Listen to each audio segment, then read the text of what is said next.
So once again, good afternoon to everyone.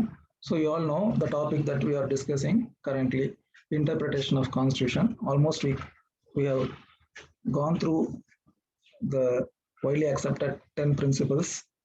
Last session, principle of eclipse, and the overview of the discussed things. இதெல்லாம் நம்ம பார்த்தோம். Interpretation of கான்ஸ்டியூஷன்ல என்னென்ன principal இருக்கு அப்படின்னு சொல்லிட்டு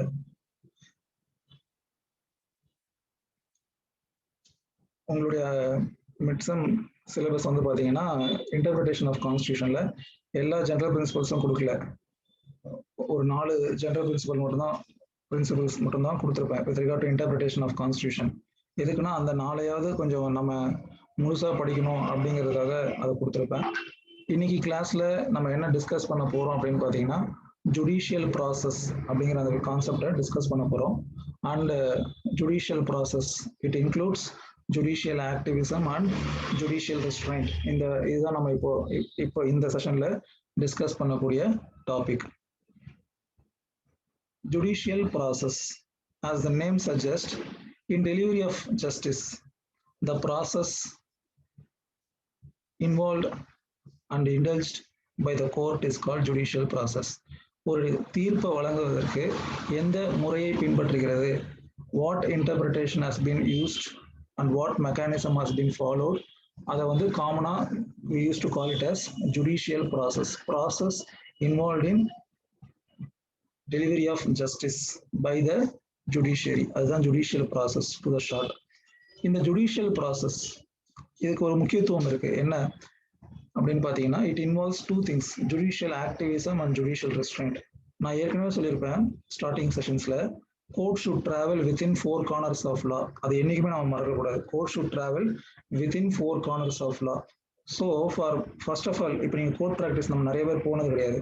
நம்ம ஏதாவது ஒரு கேஸ் ஃபைல் பண்றோம் அப்படின்னா ஜட்ஜ் வந்து என்ன கேட்பாங்கன்னா வாட் இஸ் யுவர் ப்ரேயர் அப்படின்னு கேட்பாங்க. மூட் கோர்ட் போனவங்களும் ஓரளவுக்கு நீங்க இதை கேள்விப்பட்டிருப்பீங்க. வாட் இஸ் யுவர் ப்ரேயர், எதற்காக இதை வந்து ஸ்ட்ரெஸ் பண்ணுவாங்க கோர்ட்ல அப்படின்னு பார்த்தீங்கன்னா the relief that you sought should be able to be given by the judge and you should be empowered by law or provisions of law.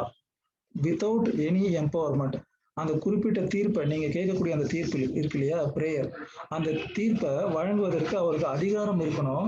அந்த அதிகாரத்தை ஏதாவது ஒரு சட்டம் அவருக்கு அதை வழங்கியிருக்கணும்.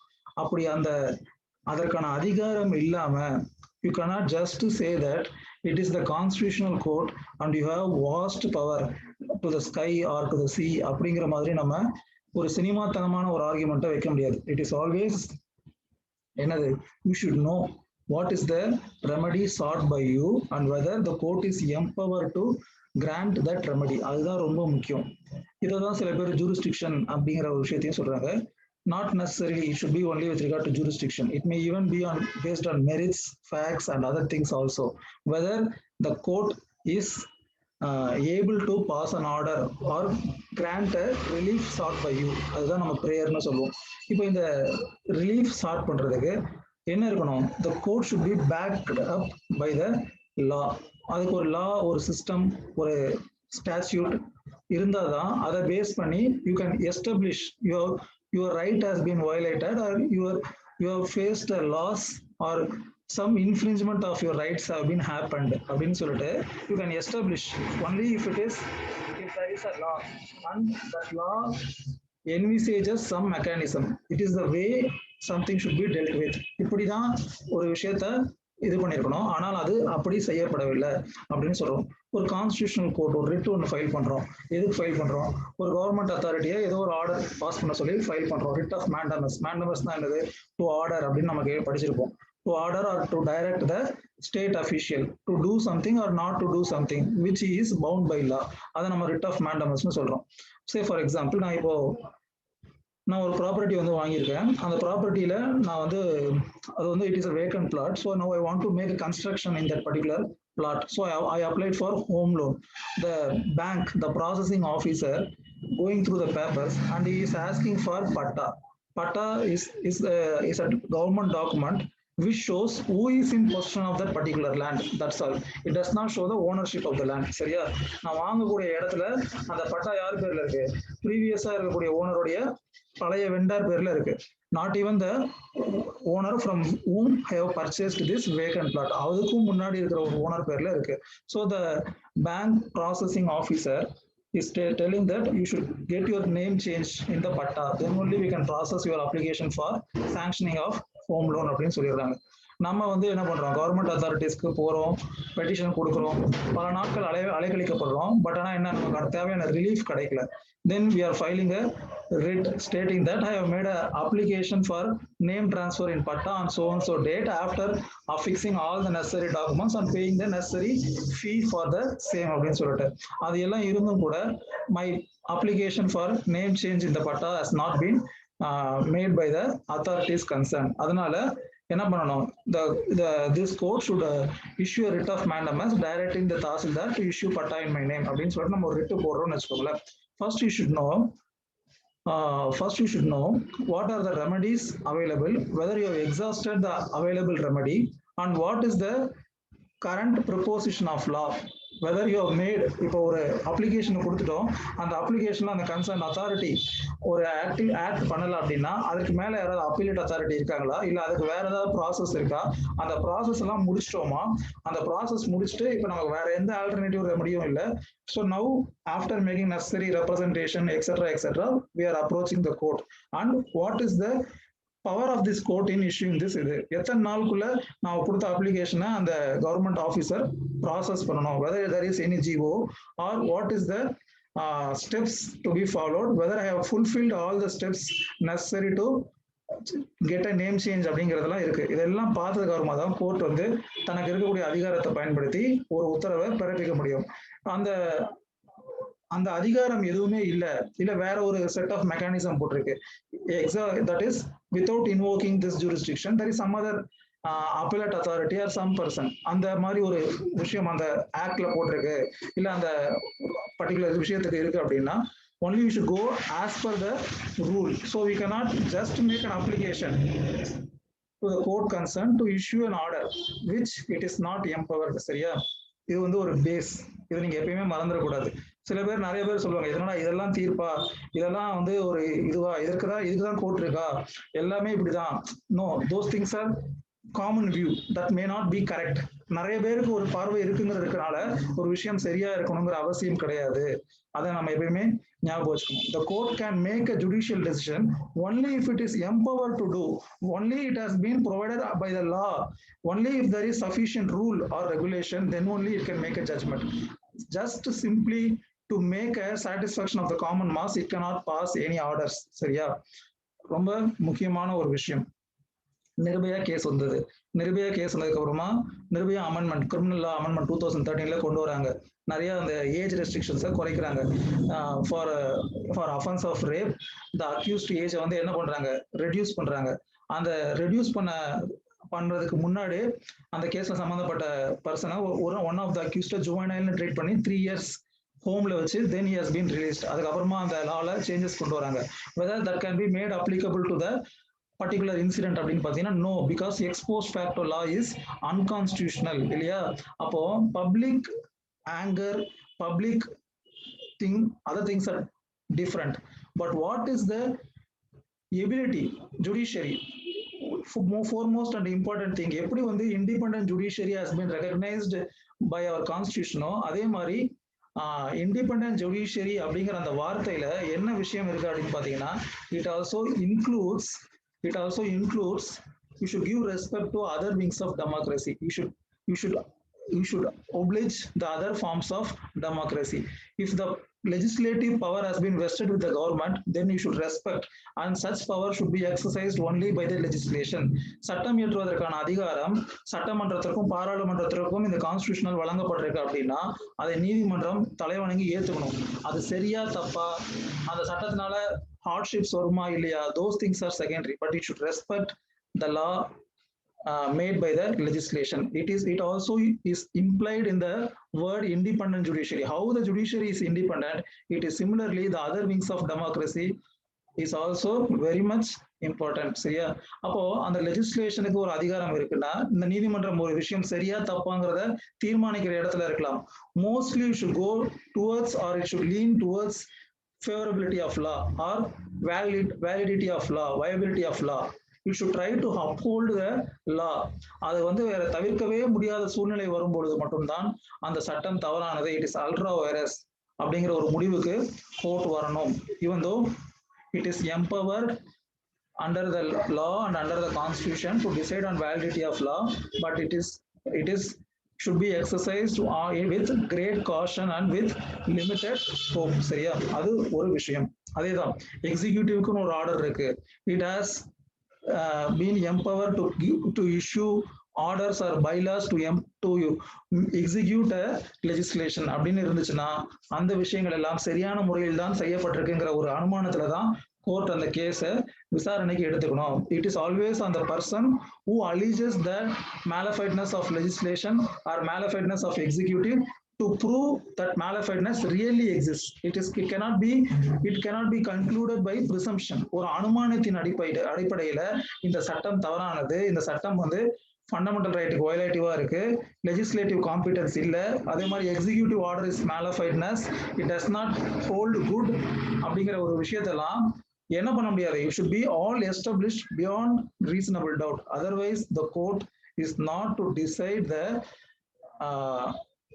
ட்ரூனஸ் ஆஃப் த லா. அதோட உண்மை தன்மையை ஆராய்ந்து வெளிப்படுத்த வேண்டிய ஒரு பொறுப்பு நீதிமன்றத்திற்கு இருக்கா இல்லையான்னு கேட்டீங்கன்னா லிமிடெட் ஸ்கோப் தான் இருக்கு. சரியா? இதை நம்ம தெரிஞ்சுக்கணும். இந்த ஜுடிஷியல் ப்ராசஸ் தெரிஞ்சுக்கிறதுக்கு முன்னாடி அதுக்கு அடுத்து ஜுடிஷியல் ஆக்டிவிசம்னா என்ன, ஜுடிஷியல் ரெஸ்ட்ரைன்ட்னா என்ன அப்படிங்கிற ரெண்டு விஷயத்த நம்ம போகணும். ஃபர்ஸ்ட் ஜுடிஷியல் ரெஸ்ட்ரைன்ட்னா என்ன அப்படிங்கிறத பார்ப்போம். கான்ஸ்டிடியூஷனல் இன்டர்பிரிட்டேஷன் பண்ணும்போது தேர்டா நான் ஒரு பிரின்சிபல் சொல்லியிருப்பேன். widely accepted principles, principle of implied power, principle of incidental and ancillary power, அப்புறமா principle of implied prohibition அப்படின்னு சொல்லிட்டு ஒரு விஷயத்த சொல்லியிருப்போம். implied prohibitionனா என்ன அப்படின்னும் போது, if something is excluded, it is always excluded wantedly அப்படின்னு சொல்லி ஒரு அர்த்தம். நம்ம இதற்கு முன்பாக ஜெனரல் பிரின்சிபல்ஸ் ஆஃப் இன்டர்பிரிட்டேஷன் பார்த்தோம். அதுல excluding something, அதுக்கு ஒரு மேக்ஸிம் நேம் சொன்னேன், டக்குனு ஞாபகம் இல்ல. if something is excluded then it is to be assumed to be excluded wantedly அப்படிங்கிற ஒரு அர்த்தம் வரக்கூடிய ஒரு விஷயம் சொன்னேன். இதுக்கு வந்து எக்ஸாம்பிள் கூட article 21 of constitution, article 16 of கான்ஸ்டிடியூஷனை நம்ம உங்களுக்கு சொல்லும் போது சொல்லியிருப்பேன். ஆர்டிகல் 21ல நோ பர்சன் ஷால் பி அப்படிங்கிற அந்த வார்த்தை பிரயோகப்படுத்திருக்கோம். ஆர்டிகல் 16ல state shall not discriminate its citizens அப்படிங்கிற மாதிரி ஆரம்பிச்சிருக்கோம். அப்போ அந்த exclusive privilege under article 16 is applicable to only to citizens. It is excluding other persons, it is excluding non-citizens. அப்போ அந்த மாதிரி ஒரு விஷயம் இருந்துச்சுன்னா என்ன அர்த்தம்? அது வந்து வேண்டுமென்றே ஒமிட் பண்ணப்பட்டிருக்குன்னு அர்த்தம். அப்ப இல்லாத ஒண்ணை நம்ம என்ன பண்ண முடியாது, பிரசியூம் பண்ண முடியாது. அதுக்கு பேர் தான் implied prohibition. If some word is excluded or the usage of some word is limited, then it should be always assumed that it has been done wantedly. தெரிந்தேதான் அதை விளக்கி இருக்கிறார்கள், தெரிந்தேதான் அதற்கு அனுமதி நிராகரிக்கப்பட்டிருக்கிறது அப்படிங்கிற ஒரு ப்ரிசம்ஷனை வச்சிருக்கணும். அதுதான் வந்து முக்கியமான ஒரு கான்செப்ட்.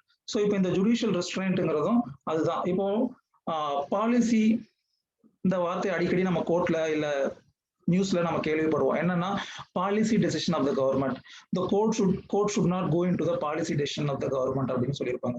இது வந்து அந்த அரசாங்கத்துடைய பாலிசி டெசிஷன் அப்படின்னு சொல்லுவாங்க. இதுக்குள்ள நம்ம வந்து தலையிடுவதற்கான அதிகாரம் கிடையாது அப்படின்னு சொல்லியிருப்பாங்க.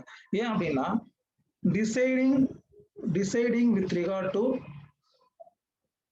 பாசேஜ் ஆஃப் லா, ஒரு சட்டத்தை உருவாக்குவதற்கு நிர்வகிப்பதற்கு யாருக்கு அதிகாரம் வழங்கப்பட்டிருக்கு அப்படின்னு பாத்தீங்கன்னா, நான் கான்ஸ்டிடியூஷன் பிரியாம்பிள் பலமுறை உங்களுக்கு சொல்லியிருப்பேன். எப்படி சொல்லியிருப்பேன்? இருக்கிறதான் சொல்லியிருப்பேன். We the people of India having solemnly resolved to constitute India into a sovereign socialist secular democratic republic and to promote among them all எப்படின்னு ஆரம்பிக்கும். So where the power of constitution or where the authority evolves அப்படின்னு பாத்தீங்கன்னா from the people, we the people of India அப்படின்னு ஆரம்பிக்கும். அப்ப அந்த வீங்கிறது யாரு குறிக்குதுன்னு பாத்தீங்கன்னா மக்களை குறிக்குது. மக்களால தேர்ந்தெடுக்கப்பட்ட உறுப்பினர்களை குறிக்குது. Directly R indirectly. Say for example directly or indirectly. Say for in the case of Rajya Sabha or in the upper houses, in some state legislations, they are indirectly elected by representatives, and members of Lok Sabha and legislative assemblies are directly elected by the people themselves. இல்லையா? அப்போ அந்த extra privilege with regard to making of law யார்கிட்ட இருக்கு அப்படின்னு பாத்தீங்கன்னா, அது நம்ம அதை விரும்பினாலும் நம்ம அதை ஏத்துக்கிட்டாலும் இல்ல ஏத்துக்கலனாலும் the law making power always rests with legislation. அப்ப அந்த law making power நம்ம அந்த ஜுடிஷியல் ப்ராசஸ்ங்கிறது என்னது? we have been given some set of facts by both the parties. One party asserts and other party denies. அந்த ரெண்டு நபர்களுடைய வழக்கை விசாரித்து ஒரு தீர்ப்பை வழங்குவதற்கு நம்ம என்ன பண்றோம்? நம்ம கிட்ட இருக்கக்கூடிய அவங்க பிளேஸ் பண்ணிருக்கக்கூடிய லாவை இன்டர்பிரட் பண்றோம். அதுல வந்து எப்படி இன்டர்பிரட் பண்ணா எதுக்கு அதிக வெயிட்டேஜ் கொடுக்கறது அப்படின்னு சொல்லிட்டு நம்ம ஒரு வெயிங் மிஷின் வச்சு பேலன்ஸ் பண்றோம். எந்த பக்கம் டில்ட் ஆகுதோ அந்த பக்கம் ஜட்ஜ்மெண்ட் கொடுக்குறோம். அப்போ நம்மளுடைய ரோல் என்ன அப்படின்னு பாத்தீங்கன்னா, interpreting law is something different, and evolving a law or passing a law or making a law is something different. The role of court is not to make a law. Judicial legislation is not allowed under law. Judicial activism என்பது வேறு, judicial legislation என்பது வேறு. சரியா? judicial activism அப்படின்னா என்னன்னா, அந்த லாவை interpret பண்ணும் பொழுது அதுக்கு ஒரு வைடர் மீனிங் கொடுக்க வாய்ப்பு இருக்கு. Two possible interpretations are there, and one would achieve the mass number of people, or it would make the intention of legislature to be amply fulfilled. மிகப்பெரிய அளவில் அது கொண்டு போய் சேர்வதற்கு வழிவகுக்கும். நான் இந்த ப்ரொவிஷனை இப்படி இன்டர்பிரட் பண்ணா அதுல இருந்து தான் இன்டர்பிரட் பண்ணப்படுது. From itself only it is interpreted, not from outside source. இல்லாத ஒரு வார்த்தையை போட்டு நான் இன்டர்பிரட் பண்ணல. இருக்கிற வார்த்தையை ரெண்டு வகையான இன்டர்பிரேஷன் பண்ண முடியுது. ஒன்னு வந்து ரெண்டுமே வந்து இன்டென்ஷன் ஆஃப் லெஜிஸ்லேச்சர் தான். ஆனா ஒரு விஷயத்த போடும்போது அந்த intention of legislature is more fully fulfilled அப்படின்னா அந்த வகையான இன்டர்பிரேஷன் கொடுக்கறதுக்கு பேர் தான் ஜுடிஷியல் ஆக்டிவிசம். ஸோ இப்போ it is not amounting to judicial legislation. நீங்க தெரிஞ்சுக்கணும், ஜுடிஷியல் லெஜிஸ்லேஷன் கொண்டு வரல, ஜுடிஷியல் ஆக்டிவிசம் கொண்டு வராங்க. இப்போ இந்த ஜுடிஷியல் லெஜிஸ்லேஷன் ஏன் கொண்டு வர்றது இல்லைங்கிறதுக்கு various things are there, various case laws are there. இப்போ நம்ம ரைட் டு எஜுகேஷன் அப்படின்னு சொல்லிட்டு ஆர்டிகல் 21A கொண்டு வராங்க. அதுல இப்போ வந்து கரண்டா பாத்தீங்கன்னா 25% of the seats even in private institutions should be reserved for poor or deprived class of people in that particular locality கொண்டு வராங்க. இது சம்பந்தமா Unnikrishnan vs state of Andhra Pradesh அப்படிங்கிற கேஸ்ல சுப்ரீம் கோர்ட் சில கைட்லைன்ஸை ஃபார்முலேட் பண்றாங்க with regard to fundamental rights, directive principles of state policy, which ensures that the state should strive to make or give education to the child from the age of 6 to 14 years of age அப்படின்னு இருக்கு directive principles of state பாலிசியில. அது அப்புறம் இன்னைக்கு நாட்டில் இருக்கக்கூடிய நிலவரங்கள், இதுக்காக அரசாங்கம் இது வரைக்கும் எடுத்த முயற்சிகள், இதையெல்லாம் பேஸ் பண்ணி ஃப்ரேமிங் கைட்லைன்ஸ்.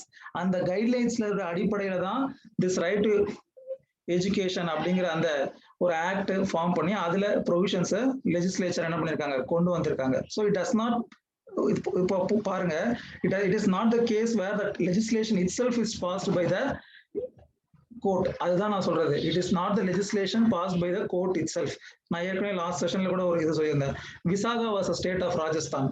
அந்த கேஸ்ல தான் prevention of sexual harassment of women in work places அது சம்பந்தமா வேரியஸ் கைட்லைன்ஸ் கொடுத்திருப்பாங்க.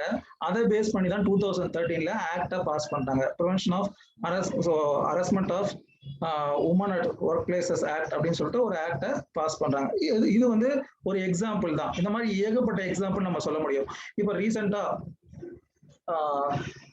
தமிழ்நாடு கவர்மெண்ட் வந்து ஸ்ட்ரீட் வெண்டர்ஸை ப்ரொடெக்ட் பண்றதுக்காக ஒரு ஆக்டை பாஸ் பண்றாங்க 2017ல. அதுவும் பேஸ்டான ஜட்மெண்ட் இன் ரிட் பெட்டிஷன். அதே மாதிரி ஒரு என்க்ரோச்மெண்ட், இப்போ GO 340 ஒரு GO இருக்கு, சமீபத்துல பாஸ் பண்ணது. It is based on the division bench judgment of Madras high court. என்ன அப்படின்னா, நீர்நிலைகள்ல அரசாங்க இடத்துல யாராவது ஆக்கிரமிப்பு செய்திருந்தால் அதை ஆராய்ச்சி செய்து அதை அகற்றுவதற்கு ஒரு committee and one set of people have been empowered. அவங்களுக்கு ரெப்ரசன்டேஷன் கொடுக்கணும், அதுல இருந்து இத்தனை நாளுக்குள்ள அடுத்த அத்தாரிட்டிக்கு கொடுக்கணும். அப்படி கொடுக்கலன்னா அதை பேஸ் பண்ணி ரிட்டுக்கு வரணும், ரிட்ல கோர்ட் வந்து சூட்டபிள் ஆர்டர்ஸ் பாஸ் பண்ணணும்னு சொல்லிட்டு they are making கைட்லைன்ஸ். இந்த மாதிரி ஏகப்பட்ட விஷயங்களுக்கு கோர்ட் என்ன பண்றாங்க, they are making guidelines. அதுதான் வந்து judicial activism. They does not by themselves pass a legislation so that it should be done in this way or it should not be done in this way, but they are giving a rules, set of guidelines that should be followed within this many time limit or within this framework அப்படிங்கறத சொல்லி அது சரியான முறையில் செயல்படுத்தப்படுகிறதா அப்படிங்கிற ஒரு விஷயத்தை பார்க்கிறது தான் ஒரு நீதிமன்றத்துடைய வேலை, ஜுடிஷியல் ஆக்டிவிசம். இதுக்கு வந்து நீங்க நான் ஏதாவது கேஸ்ல சொல்லணும்னு நீங்க நினைச்சீங்கன்னா ஆர்டிகல் 21 ஆஃப் கான்ஸ்டிடியூஷன் எப்பயும் சொல்றது இதுதான். அதுல வந்து ரெண்டு வார்த்தைகள் தான் இருக்கு. என்ன இருக்கு? லைஃப், பர்சனல் லிபர்ட்டி, சாரி 3 வார்த்தை இருக்கு. Established by law, procedure established by law. No article 21 right to life and personal liberty. No person shall be deprived of his life and personal liberty except according to the procedure established by law. லைஃப்ங்கிறதுக்கு லிட்டரலா ஒரு meaning கொடுத்தோம்னா என்னது லைஃப்ங்கிறது? Simple, only 3 basic things. இருக்கிற இடம், சாப்பிட்ற சாப்பாடு, உடுத்துற உடை, இந்த 3 மட்டும்தான் நம்ம லைஃப்ங்கிற ஒரு இது கீழே கொண்டு வர முடியும். இது மட்டும் இருந்தா நம்ம ஒரு ஜந்துவை போல, ஒரு பிரிமிட்டிவ் லோகோமோட்டரா போல, ஒரு ரெப்டைல போல நம்ம வாழ்ந்துட்டு போயிடலாம். we can go away by living a animal life, but what is necessary to live a dignified life? அப்ப அந்த லைஃப்ங்கிற ஒரு வார்த்தைக்கு கோர்ட் வந்து என்ன பண்றாங்க, life means not a mere animal existence but it includes a dignified life. அப்ப அந்த dignified life வாழ்றதுக்கு இந்த 3 மட்டும் போதுமா? கண்டிப்பா போதாது அப்படின்னு சொல்லிட்டு என்விரான்மெண்டல் ப்ரொமோஷன்ஸ், அதே மாதிரி பியூர் ஏர், medical facility, education, protection, livelihood, shelter, etcetera etcetera எல்லாம் எந்த அளவிற்கு அதுக்கு ஒரு எக்ஸ்பாண்டிவ் வியூ, எக்ஸ்பான்ஷன் கொடுக்க முடியுமோ அந்த அளவுக்கு கொடுத்துருக்காங்க இல்லையா? அந்த ஆர்டிகல் 21க்கு கீழே இருக்கக்கூடிய கேஸ் லாஸ் எடுத்து ஒவ்வொரு கேஸ்லாலையும் எதை ரைட் டு லைஃப் கீழே கொண்டு வந்திருக்கு கோர்ட் அப்படின்னு பாத்தீங்கன்னாலே it amounts to judicial activism. சரிங்க சார், ஜுடிஷியல் ஆக்டிவிசம் நாங்க ஒத்துக்கிறோம். ஜுடிஷியல் ரெஸ்ட்ரெயின்ட் என்ன அப்படின்னு ஒரு கேள்வி வரும். ஜுடிஷியல் ரெஸ்ட்ரெயின்ட்னா என்னன்னா, ஒரே ஒரு கேஸ்ல சொல்றேன், முடிஞ்சா நீங்க அதை படிச்சு பாருங்க. அந்த கேஸ்ல ஃபுல்லா படிச்சு பாத்தீங்கன்னாலே ஜுடிஷியல் ரெஸ்ட்ரெயின்ட் அப்படிங்கிறது என்னன்னு தெரிஞ்சிடும். Aravalli golf course versus Chandrahas அப்படின்னு ஒரு case. Manager Aravalli golf course versus Chandrahas அப்படின்னு ஒரு கேஸ். இதற்கு முன்பு பல வழக்குகள் இருக்கு. இந்த வழக்குல தெளிவாக எலாபரேட்டிவா கொடுக்கப்பட்டிருக்கும் வாட் இஸ் ஜுடிஷியல் ரெஸ்ட்ரெயின்ட் அப்படின்னு சொல்லிட்டு. அந்த கேஸ் வந்து வித் ரிகார்ட் டு சர்வீஸ் லா. அந்த கோல்ஃப் கோர்ஸ்ல சில பேரை வந்து ரெக்ரூட் பண்ணியிருப்பாங்க. அந்த ரெக்ரூட் பண்ணவங்களுக்கு ப்ரொமோஷனுக்கான அவென்யூ இல்லை. அவங்க என்ன கேட்டிருப்பாங்கன்னா, அவங்கள வந்து புல்ல வெட்டி போடுறதுக்கான ஒரு இதை ரெக்ரூட்மெண்ட்டுக்காக எடுத்திருப்பாங்க. அவங்க வந்து ஒரு டிரைவரா எங்களை வந்து ப்ரொமோட் பண்ணி எங்களுடைய பே ஸ்கேலை என்ஹான்ஸ் பண்ணி கொடுக்கணும் அப்படின்னு சொல்லியிருப்பாங்க. அந்த கோல்ஃப் கோர்ஸ்ல டிரைவர் போஸ்ட் அப்படிங்கிற ஒரு போஸ்ட் இருக்காது. ஆனால் ஹைகோர்ட் என்ன பண்ணிருக்கோம்னா, since they are found eligible and it may be there may be a need of drivers, the concerned authority should create such post and fill these persons in that post அப்படிங்கிற மாதிரி ஒரு ஆர்டரை கொடுத்துருக்கோம். அப்போ supreme கோர்ட்டுக்கு போகும்போது supreme court என்ன பண்ணும் அப்படின்னு பாத்தீங்கன்னா, it is not the role of judiciary to dictate policy. It does not know what is the baggage, what is the revenue available with the government, what is the funding or what is the Gajana of the government. It does not know. How the judiciary would know what is the current scenario of the government, how much it has and how much it has to spend and in which way it has to spend and which way it has not to be spent அப்படிங்கறத எப்படி ஒரு நீதிமன்றம் தீர்மானிக்க முடியும்? இன்னைக்கும் நமக்கு நிறைய பேருக்கு ஒரு கோபம் வரும், பேப்பர் படிக்கிற பழக்கம் இருக்கிறவங்களுக்கு. என்ன அப்படின்னு பாத்தீங்கன்னா, ஏதோ ஒரு விபத்து நடந்துருச்சு, அந்த மனித உயிர்களுக்கு 2 லட்சம் ரூபாய் தலைக்கு அப்படின்னு சொல்லி நிர்ணயிக்கிறாங்க. இன்னும் ஏதோ ஒரு விபத்து எலெக்ஷன் டைம்ல நடந்துருச்சு, இல்ல அது இன்னும் ஒரு குறிப்பிட்ட செக்டார் பீப்புளுக்குள்ள அந்த விபத்து நடந்துச்சு, அப்போ அந்த உயிருக்கு 10 லட்சம் ரூபாய் விலை நிர்ணயிக்கிறாங்க. அது வந்து பார்க்கும்போது நம்ம கோபம் வரும். ஏன்னா இது தவறு செய்த அதிகாரிகள் மீது நடவடிக்கை எடுக்கல. Point number 1. Point number 2, at least இறந்தவர்களையாவது ஒன்னா கருதலாமே. இருக்கும் பொழுதுதான் we cannot make a egalitarian society. At least after the demise of people, why the egalitarian society cannot be formed? இறந்த பிறகாவது இந்த உயிர்களுக்கு ஒரே விலையை நிர்ணயித்து at least the benefit may be given to the particular peoples dependence, அவங்களுக்கு government job ஒரு சில பேர் கொடுக்குறாங்க, ஒரு சில பேர் கொடுக்கறது இல்ல, ஒரு சில பேருக்கு 2 lakhs ஃபிக்ஸ் பண்றாங்க அந்த கிராட்டிஃபிகேஷன், இன்னும் சில பேருக்கு 10 lakhs ஃபிக்ஸ் பண்றாங்க. there is no particular thing to decide this category. So இது அதெல்லாம் வந்து it has been left to the policy of the government. இது வந்து இப்போ இல்ல, நான் இதே மாதிரி ஒரு கேஸ 2015 சென்னை ஃபிளட் டைம்ல ஒரு கேஸ் வந்து ஃபைல் பண்ணியிருந்தோம். அந்த கேஸ்ல வந்து எங்களுக்கு அகைன்ஸ்டா தீர்ப்பாச்சு. It is based on the judgment in state of Rajasthan versus union of India. அந்த கேஸ்ல வந்து இதே மாதிரி தான் with regard to disbursement of chief ministers relief fund. அதை வந்து சீஃப் மினிஸ்டர்ஸ் ரிலீஃப் ஃபண்டுங்கிற பேர்ல நிறைய பேர் டொனேட் பண்றத chief minister is deciding how to give and what to give. Sometimes he is not giving anything to the needy people who is affected due to some unwanted situation. அந்த கேஸ்ல வந்து பாத்தீங்கன்னா government வந்து rape விக்டிம்ஸ்ல ஒரு கேட்டகரியை base பண்ணி child rape விக்டிம்க்கு ஒரு இதை disburse பண்ணிருப்பாங்க. இன்னும் சும்மா ப்ரூட்டலா ஆசிட் அட்டாக்கோ இல்ல அந்த மாதிரியான விக்டிம்ஸ்க்கு இது பண்ணிருப்பாங்க. ஸோ அப்போ அதை சேலஞ்ச் பண்ணி அவங்க அந்த கேஸ் ஃபைல் பண்ணிருப்பாங்க state of Rajasthan versus union of இந்தியால. அப்போ கோர்ட் வந்து எல்லாருக்கும் சமமா கொடுக்கணுங்கிற மாதிரி ஒரு இதை வந்து ஹைகோர்ட் வந்து சொல்லியிருக்கோம், ராஜஸ்தான் ஹைகோர்ட். அதுக்கு மேல சுப்ரீம் கோர்ட்டுக்கு போகும்போது சுப்ரீம் கோர்ட் என்ன சொல்லணும்னா, it is only left to the wisdom of chief minister. It is the policy to be decided by the person who is enjoying that privilege, who is in the better situation to know what the actualness is அப்படிங்கிற மாதிரி ஒரு தீர்ப்பு சொல்லியிருப்பாங்க. நாங்க file பண்ண case வந்து பாத்தீங்கன்னா Imran versus state of தமிழ்நாடுன்னு ஒரு ரிட் பெட்டிஷன் ஃபைல் பண்ணிருப்போம். அதுல வந்து சென்னை ஃபிளட்ல திருவொற்றியூர்ல ஒரு பையன் அங்க இருக்கிற பீப்புளுக்கு ஹெல்ப் பண்ணும்போது தண்ணிக்கு கீழே இருந்த ஏதோ விஷப்பூச்சி அவனை கடிச்சிடும். So after some 2 or 3 days of treatment he would be succumb to his injury at Stanley Medical College Hospital. Government would give that gratification 1 lakh at the time of இது. அப்போ நம்ம ஒரு ரிட்டு ஃபைல் பண்ணிருப்போம். என்னன்னா we would have given a representation stating that அவங்க வீட்டுல அவங்க அம்மாவுக்கு ஒரு கவர்மெண்ட் ஜாபை ப்ரொவைட் பண்ணணும் because he has given his life as a noble cause. When other people is hiding in their respective places, he came out and he did the job of the authorities concerned. ஒரு அரசு அலுவலர் செய்ய வேண்டிய வேலையை ஒரு தன்னார்வலரா இவன் செஞ்சிருக்கான், அதுக்கான ஒரு ரெஸ்பெக்ட கொடுக்கணும்னு சொல்லும் போது கோர்ட் வந்து கன்சிடர் த ரெப்ரசன்டேஷன் ஆர்டர் கொடுத்தாங்க. அதை பேஸ் பண்ணி திருவள்ளூர் கலெக்டர் வந்து ஒரு ப்ரொசீடிங்ஸ் வச்சாரு. அப்போ அவங்க வந்து இல்லிட்ரேட்டா இருக்காங்க, எங்களுக்கு வந்து கொடுக்க முடியாது அப்படின்னு சொன்னாங்க. சப்சிக்வெண்டா நம்ம அதுக்கும் சில பேப்பர் இதெல்லாம் வந்து கொடுத்தோம். என்னன்னா ஒரு ஃபிஷர்மேன் இறந்துடுறாங்க, அவங்க ஒய்ஃப்க்கு வந்து ஒரு கவர்மெண்ட் ஜாப் கொடுக்குறாங்க. ஒரு எம்எல்ஏ ஒரு ஆக்சிடென்ட்ல இறந்துடுறாரு, அவங்க ஒய்ஃப்க்கு வந்து ஒரு கவர்மெண்ட் ஜாப் கொடுக்குறாங்க. ஸோ அதை பேஸ் பண்ணி கொடுக்கலாம்னு சொல்லி நம்ம வச்சோம். பட் ஆனா இல்ல, there is no policy with regard to இதுன்னு சொல்லிட்டாங்க. we have lost our case but we fight the battle. அது வேற. இது எதுக்காக சொல்றேன்னா that policy is left with the wisdom of government. அதான் ஜுடிஷியல் ரெஸ்ட்ரைண்ட் அப்படின்னு சொல்லிட்டு இல்லாத அந்த சந்திரஹாஸ் கேஸ்ல என்னன்னா இல்லாத ஒரு தளத்தை உருவாக்கி, இல்ல இந்த மாதிரி ஒரு போஸ்டே இல்ல, டிரைவர் அப்படிங்கிற ஒரு போஸ்ட் இல்ல அந்த கோல்ஃப் கிளப்ல, இல்லாத போஸ்ட்டை உருவாக்கி இல்லாத ஒரு சேலரி ஸ்கேலை ஃபிக்ஸ் பண்ணி இல்லாத ஒரு ரெமுனரேஷனை கொடுன்னு சொல்றதுக்கு யாருக்கு அதிகாரம் கிடையாது? நீதிமன்றத்திற்கு அதிகாரம் கிடையாது. இப்போ இந்த கேஸை நீங்க ஃபுல்லா படிச்சு பாத்தீங்கன்னா you would be in a better position to understand what is judicial restraint. Judicial restraint na judiciary is restrained from doing something which is coming within the purview of other wings of democracy, especially the legislative wing of democracy. அப்போ நீதிமன்றத்திற்கு அதிகாரம் இல்லைன்னு அர்த்தம் கிடையாது. It cannot involve in judicial legislation. It can involve in judicial activism in limited cases to limited extent and it is always prevented from involving in judicial restraint. இதுதான் நான் வந்து சுருக்கமா முடிக்கணும்னு நினைக்கிறேன். So it is always prevented from involving in judicial legislation. அதுதான் judicial ரெஸ்ட்ரைண்ட்னு சொல்றோம்.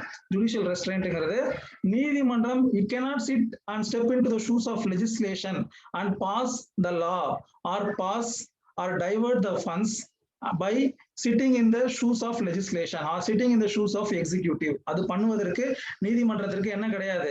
அதிகாரம் கிடையாது. இதெல்லாம் வந்து important principle with regard to interpretation. The court is always there to check the validity of law, competency of law, but it cannot substitute the law to its own whims and fancy, to its own notion. சரியா? ஒரு அனுமானத்தின் பேரில் நீதிமன்றங்கள் ஒரு முடிவுக்கு வர முடியாது அப்படிங்கிறது தான் ஜுடிஷியல் ரெஸ்ட்ரைண்ட். ஸோ இன்னைக்கு கிளாஸ்க்கு போதும்னு நினைக்கிறேன். ஸோ ஐ வில் ஏதாவது சந்தேகம் இருந்தால் கேளுங்க. நாளைக்கு ஒரே ஒரு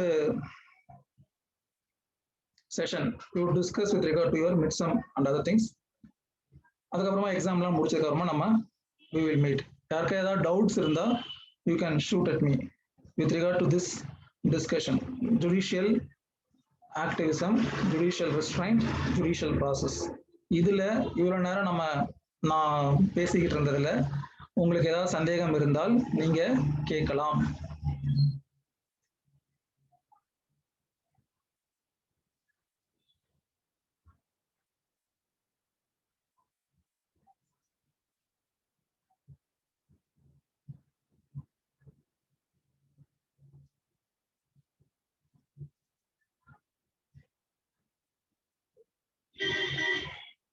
யாருக்கும் எந்த டவுட்டும் இல்லையா?